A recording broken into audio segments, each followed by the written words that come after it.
Juste un petit mot avant le début de la deuxième partie. Bon, vu que le cut est un peu brutal, là on va rentrer dans le vif du sujet directement. On n'a pas le temps de s'asseoir, pas le temps de retirer sa veste. On passe tout de suite au sujet qui fâche. Je te recommande vivement d'aller d'abord écouter la partie 1, histoire d'avoir une vue d'ensemble sur le développement. Bonne écoute. La dysphorie, état de mal-être profond et instabilité émotionnelle, est une réalité. On peut constater les difficultés et troubles d'ordre psychiatrique que rencontrent certains individus atteints de dysphorie. La dysphorie de genre est par contre une théorie, si ce n'est une hypothèse. Bien que des travaux aient été menés sur ce thème, il ne semble pas possible de vérifier la thèse selon laquelle un être pourrait ressentir de manière extrasensorielle ou magique, qui sait, ce dont il est incapable, car ne disposant pas des éléments pour ce faire. Un individu mesurant 1m70 ne peut prétendre ressentir et percevoir le quotidien sous le même angle qu'un autre dont la taille dépasserait les 2 mètres. Un mâle humain avec un corps de mâle, un développement hormonal et des caractéristiques masculines peut imaginer comment se sent intérieurement une femelle humaine. Il ne peut cependant aucunement vérifier ou ressentir effectivement ce qu'il pense connaître. Il est impossible pour lui, comme pour nous, d'éprouver la vie selon ce que nous ne sommes pas. Avant d'avoir tenté de corrompre son système biologique pour le calibrer de manière à se rapprocher artificiellement de celui d'une femme, un homme ignore les sensations et expériences que procurent le corps et les caractéristiques féminines, et inversement. Et même après bidouillage, rien ne prouve que les transsexuels aient les exacts mêmes ressentis que les véritables mâles et femelles par la biologie. Je dirais même pas sur les terrains trop faciles. Par exemple, ceux qui prétendent être des sirènes, des elfes, des arbres ou je ne sais quoi. Pour cela, le diagnostic est vite établi. Il n'empêche que d'autres sont pris beaucoup plus au sérieux, alors même qu'il s'agit de l'exact même cas de figure. Une pensée à laquelle on essaye de donner une valeur de véracité sans même qu'elle puisse être à aucun moment constatée ou vérifiée. On est obligé de les croire sur parole, comme si un individu arrivait aujourd'hui, en 2023, venir nous dire qu'il entend la parole de Dieu et que Dieu lui donne de nouveaux enseignements pour l'espèce humaine, il aurait du mal à faire accepter son discours. Pour la simple et bonne raison qu'on n'a aucun moyen de vérifier si ce qu'il dit est authentique. Pour ceux qui ont une approche honnête ou juste curieuse, les chroniques en ouverture permettent de comprendre de quelle manière sont abordés les divers sujets sensibles traités plus loin. Pour ceux qui lisent dans l'espoir de trouver un angle d'attaque, ou même de récolter des propos à sortir du contexte, je vous vois, la légèreté intellectuelle de vos alliés et partisans, l'hypocrisie et la malveillance d'autres, nous obligent à ce jour à devoir expliquer et développer des concepts qui pourtant sont habituellement compris sans effort, depuis des siècles pour certains, y compris par des enfants de 5 à 10 ans. En tout cas, ceux qui n'ont pas eu que la télévision et Twitter comme parents. Seulement, des nouvelles religions ont décidé de s'efforcer de nier jusqu'à la réalité, que nous avons tous sous les yeux, tout en commençant à proposer un narratif de remplacement. Ce qui est très pratique, c'est qu'ils sont soutenus par les médias et gouvernements. Gardons ce lien un peu trouble au chaud pour plus tard. Pour tous, je préfère détailler, même ce qui ne devrait pas l'être, afin d'être compris au plus proche de la pensée initiale.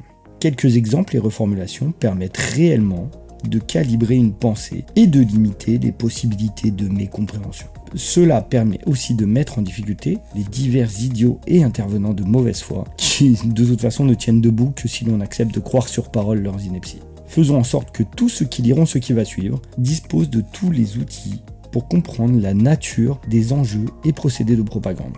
Pour ce qui est de la propagande de guerre, je vous redirigerai vers des auteurs bien plus chevronnés et professionnels que je ne le suis. De manière plus concise, la méthode employée ici est de s'appuyer sur du solide et de ne pas accorder de valeur de véracité à un discours uniquement parce qu'il est repris ici ou là. Surtout s'il s'agit d'institutions ou d'intervenants récidivistes en matière de communication mensongère et manipulation de l'opinion publique à des fins identifiées. Ainsi, la République, le LGBT circus, les extrémistes de tous bords, religieux ou non, et bien d'autres, seront utilisés à de très nombreuses reprises pour illustrer mes propos et démanteler la machine de corruption conçue et mise en marche par les ingés sociaux. Ce n'est pas tout à fait une déclaration de guerre aux traîtres et leurs laquais, mais une guerre contre la falsification.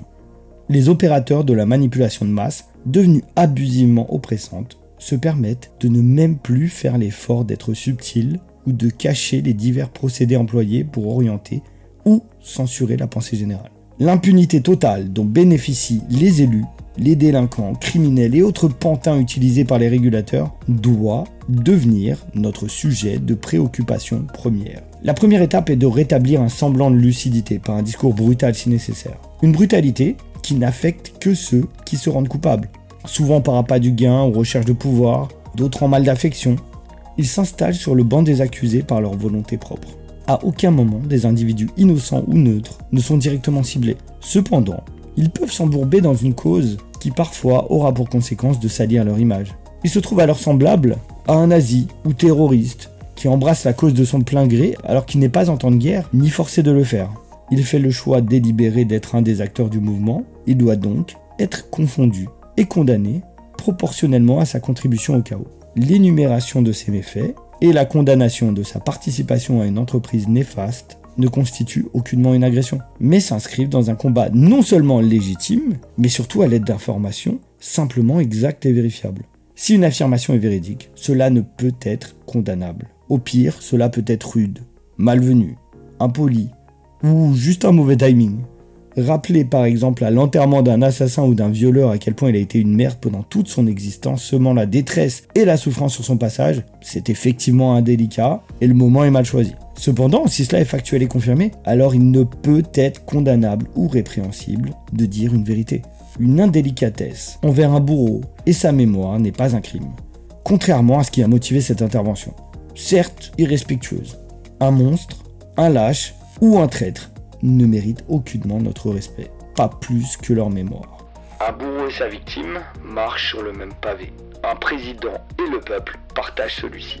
L'ancêtre et son descendant foulent également le dit pavé. L'individualité et la pensée peuvent prendre de multiples formes et de multiples directions. Le pavé, lui, est intangible. Peu importe le regard que l'on pose sur lui, sa nature ne change pas. C'est la définition du réel par l'expérience. Petite citation de Bob Caveux, une fois, 2 fois, 3 fois ou 15 fois n'est pas coutume. Un petit mot ou deux dédié à ceux qui pensent pouvoir contrecarrer la notion du réel en utilisant ce que l'on connaît de la physique quantique et du problème de la mesure. Ou plutôt ce qu'ils pensent avoir compris d'un random vulgarisateur à ce sujet. Il est à la fois triste et amusant de voir des individus qui prouvent quotidiennement leur incapacité à penser par eux-mêmes se risquer à relayer tout et n'importe quoi sans jamais prendre la moindre minute pour y réfléchir. Il semble qu'ils tenteraient d'invoquer n'importe quelle notion dont la formulation ressemblerait vaguement à une idée qui irait dans leur sens, sans même en être sûr et sans même comprendre comment. Alors même que les experts et sachants confessent que personne ne dispose à ce jour d'une grille de lecture pour expliquer le pourquoi du comment de l'incohérence des résultats d'une expérience quantique avec notre référentiel scientifique habituel, doit-on réellement parler de quantique avec la France TPMP ? J'ai cherché en vain des aventuriers du progressisme qui se seraient risqués à tenter de développer cet extrait de journal TV sur Fox News dans lequel une sociopathe notoire affirme que les mathématiques sont racistes et que 2 plus 2 peut être égal à 5. Oui, il existe un document à destination du corps enseignant de Seattle afin de politiser un enseignement au sujet des mathématiques en y ajoutant tout un tas de notions que l'on peut qualifier de woke et potentiellement stupides. Ce document est consultable en recherchant les mots-clés K-12, Math, Ethnic Studies, Framework. Mais rien ne semble soutenir l'idiotie annoncée sur la vidéo par une prof qui, a priori, est prête à se ridiculiser publiquement contre un petit peu de visibilité et très certainement une stricte crédibilité dans les sombres rues du Wokistan. Il s'agit surtout d'un ensemble de questions et réflexions dont certaines me laissent perplexe, je dois l'avouer. Ainsi, sont abordés des sujets tels: comment se sent-on en tant que mathématicien? Est-ce important d'avoir un résultat juste? Qu'est-ce qu'être juste? Qui le décide? Qui détient le pouvoir dans les classes de mathématiques? Qui est intelligent et qui ne l'est pas? Savez-vous reconnaître et nommer des mathématiques oppressives? Qui oppresse? Qui cette oppression protège-t-elle? Où est l'opportunité de remarquer une oppression systémique? Les mots sont lâchés, Comment les mathématiques peuvent-elles nous aider à comprendre l'impact des conditions économiques et systèmes qui contribuent à la pauvreté et à l'esclavage? Là, ce que vous venez d'entendre, ce sont des thématiques qui vont, si elles ne le sont déjà, être incluses dans les programmes à Seattle. Je ne suis absolument pas au courant si cela est pratiqué ailleurs pour l'instant. Peut-être que Seattle sert de test. Encore une offensive contre le réel et contre une discipline aussi concrète au profit d'un discours victimaire profondément raciste au final, puisqu'il renvoie les étudiants et professeurs à leurs origines et aborde un sujet aussi universel que les mathématiques à travers un prisme ethnique et communautaire.